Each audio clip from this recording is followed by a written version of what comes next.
Gangga parasit keluarga. Bab 113. Sini, sayang dulu. Lirihnya yang kemudian sungguh langsung mendaratkan bibirnya di kening Sofia. Suara Deham barusan dan keduanya kenali sebagai suara perempuan bahkan tak asing untuk mereka, langsung membuat Kalandra maupun Sofia bertukar tatapan. Suara itu ada di sekat depan mereka, dan masih di area yang memajang pakaian wanita. Mereka dapati, Ririn pelakunya. Wanita berambut pirang yang hanya memakai celana levis sepaha dipadukan dengan sweater crop tersebut melirik mereka dengan sinis. Apakah dia jawaban dari bangkitnya pahlawan Taflon? Tanya Kalandra yang langsung tak sudi melirik Ririn. Di bagasi mobil aku ada taruh 2 taflon dan memang sengaja buat jaga-jaga kok, Mas. Balas Sofia bersemangat. Oh, oke. Gampang kalau gitu. Tinggal ambil. Balas Kalandra yang mengajak Sofia pergi dari sana tanpa peduli kepada Ririn. Si Kalandra enggak normal apa bagaimana? Aku kasih yang begini. Padahal istrinya sudah mirip babi bunting gitu, masih saja.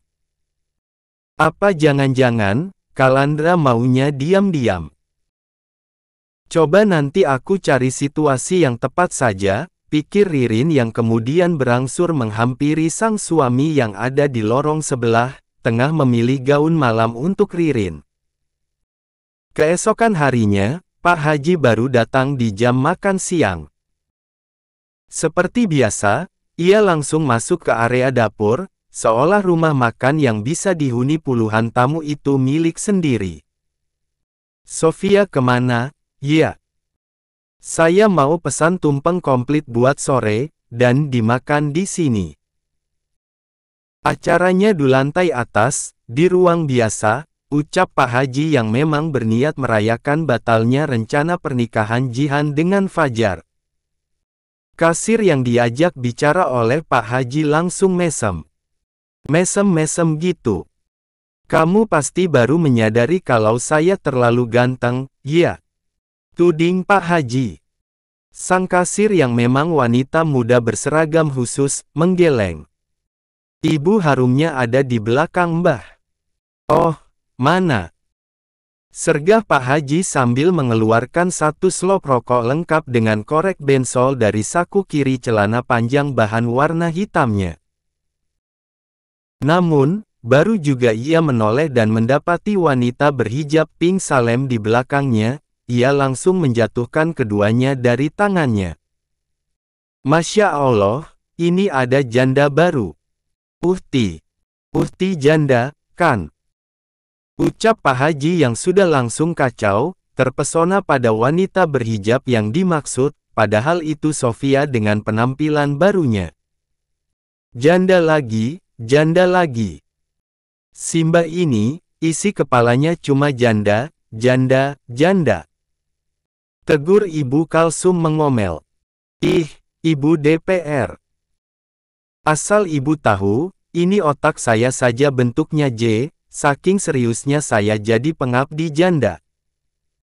Buru-buru Pak Haji membuka kancing kemeja lengan panjang bagian dadanya, di sana berupa kaos putih bersablon huruf J.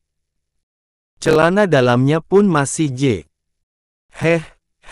Jangan dilanjut. Ambil taflonmu, Mbak. Tabok kepala nih aki-aki biar otaknya enggak J lagi.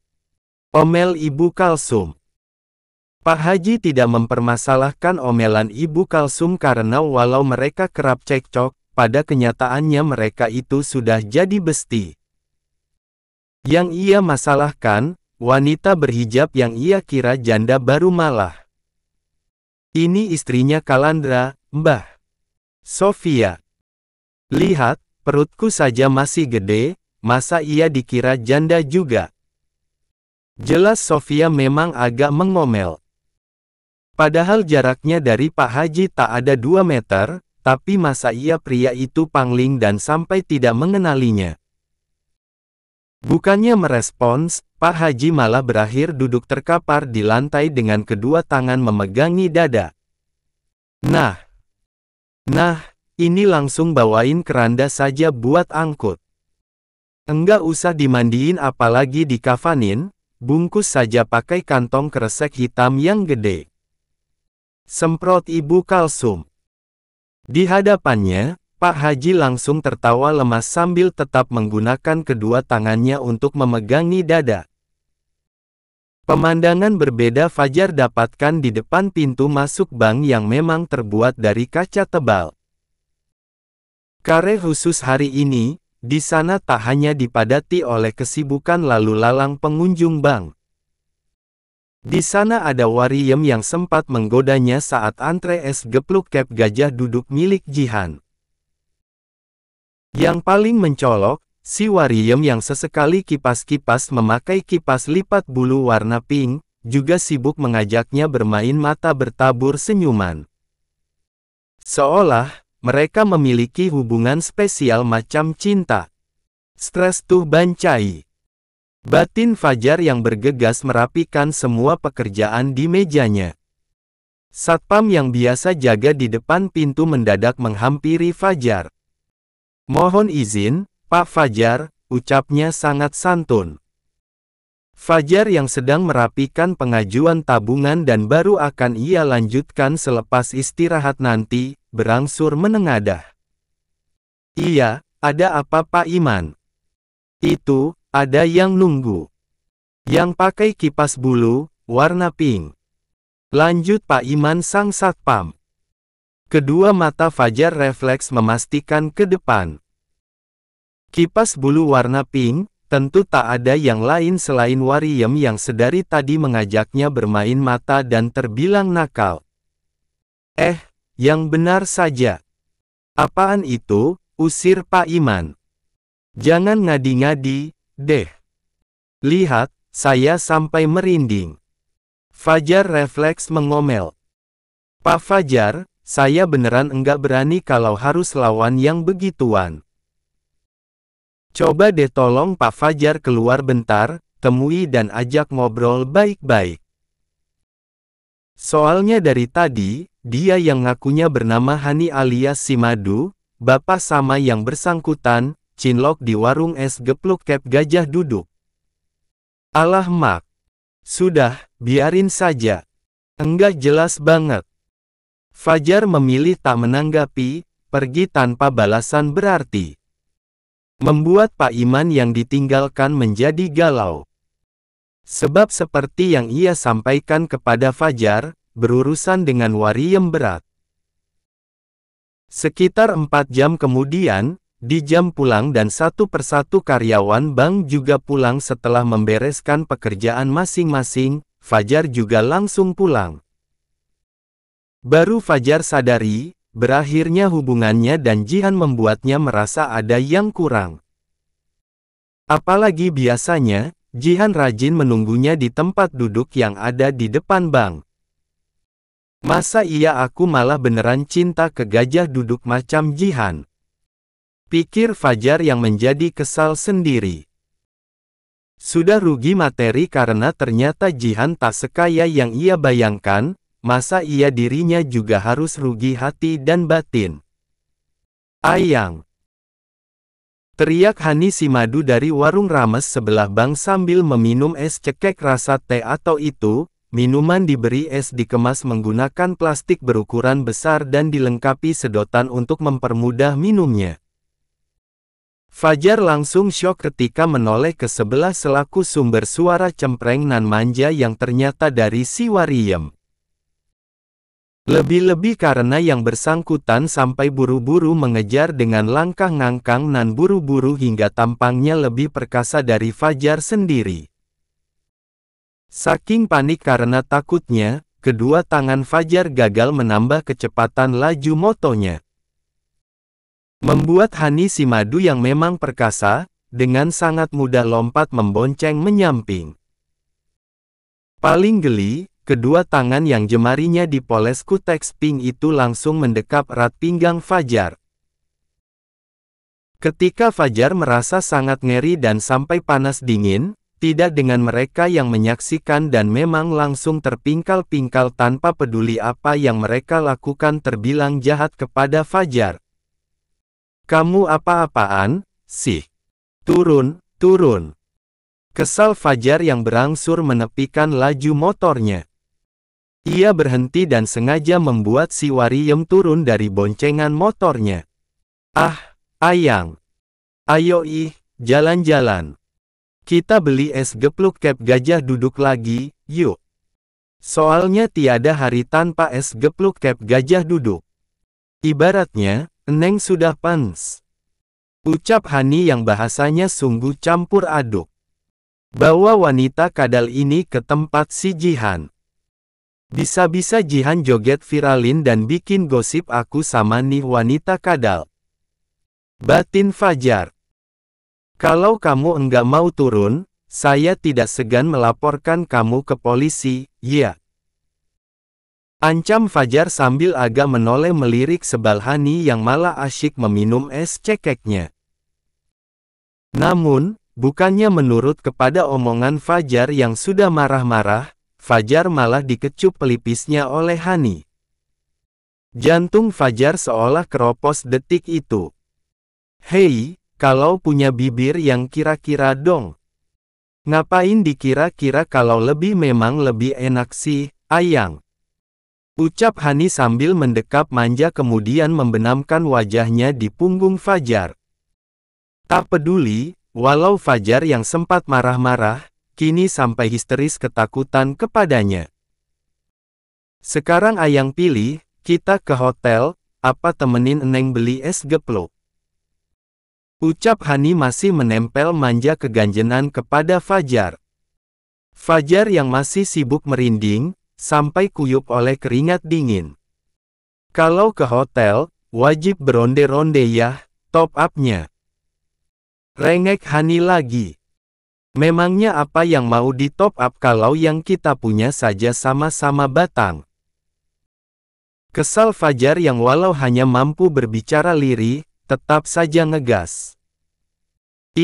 Ayang. Kamu kan belum tahu punyaku. Punyaku unyu-unyu terus aku warnai pink. Yakin Hani dan langsung membuat Fajar tak sanggup membalas. Diamnya Fajar karena wanita itu sibuk menahan napas. Dasar wanita kadal. Batinnya. Ayang. Ayo cepat langsung ke hotel saja juga enggak apa-apa, biar kamu cepat tahu punyaku yang pink. Rengek Hani dan memang tidak bisa diam layaknya Wariem pada kebanyakan. Fajar mendengkus pasrah. Benar-benar tidak ada pilihan lain selain mengajak wanita kadal di belakangnya membeli es Jihan. Daripada Fajar sampai diminta untuk top up berulang dan melihat punyanya yang sudah diwarnai pink. Nanti kalau sudah beli es gajah duduk, ucap Fajar. Ayang. Nama esnya, es gepluk kep gajah duduk. Jangan asal ubah gitu, apalagi takutnya sudah dibuatin bubur Blackpink, buat nikrarin. Tegur Hani. Lagi, Fajar yang sudah sangat risih, hanya mampu menahan napas dan perlahan mendengkus. Oke. Intinya itu. Nanti abis itu, kamu pergi, ya. Oke, Yang. Ayang, bentar dulu. Aku duduknya ganti hadap belakang biar lebih Fajar langsung panik karena si Hani memang langsung duduk ngangkang menghadap ke belakang. Untung walau memakai rok levis sepaha pas, Hani yang mengaku mirip Jennie Blackpink, sampai memakai stocking pink. Kalau tidak, bisa kalian sendiri. Mungkin punyanya yang sudah diwarnai pink akan kemana-mana sampai ke rumah tetangga. As ini wanita kadal enggak bisa diem banget.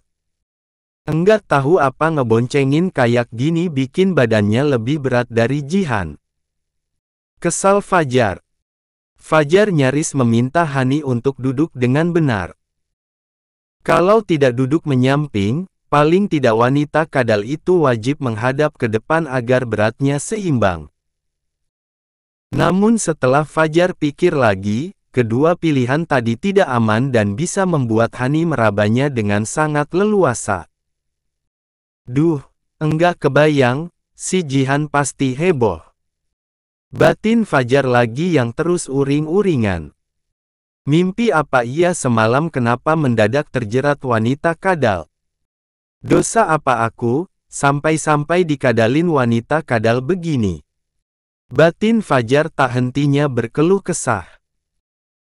Lebih kesalnya lagi, selain yang di belakang tak mau diam mirip belatung cabai, dari sebelah juga ada yang sibuk menekan klakson. Klakson motor. Hahaha. Jar, jar. Segala bentuk kamu coba. Seru David yang memang akan mengantar pesannya nugetnya. Ia sengaja memepet Fajar, membuat motor mereka melaju beriringan. Dikasih yang ori, mintanya yang imitasi, apa malah amit-amit begini. David sampai lemas melihat tingkah yang di belakang Fajar. Sis, hadapnya jangan ke belakang. Hadapnya ke depan biar romantis. Peluknya yang erat, biar kalau Fajarnya sesak napas, bisa langsung kasih napas buatan. Mumpung belum puasa. David makin terpingkal-pingkal karena yang di belakang Fajar, tampaknya akan langsung mengikuti solusinya. Tak tanggung-tanggung, si Hani tak sampai meminta Fajar untuk berhenti lebih dulu guna mengubah posisi. Karena yang langsung Wariem itu lakukan adalah berdiri sambil teriak heboh. David yang makin terhibur sengaja mengabadikan momen tersebut menggunakan ponselnya. Membuat Fajar dan Hani mirip artis dadakan karena ia rekam dari belakang, samping, dan terakhir depan. Wuih, duduk. Kalau sampai ditilang polisi gimana? Kesal Fajar, apalagi semua mata sudah langsung memperhatikan mereka. Apalagi walau sebagian besar langsung heran kemudian tertawa, ada juga yang mengecam. Pantatku mendadak runcing, yang enggak bisa duduk. Seger motoran sepoi gini anginnya, berasa jadi model iklan sampo. Balas Hani dengan santainya sambil terus kibas-kibas rambut.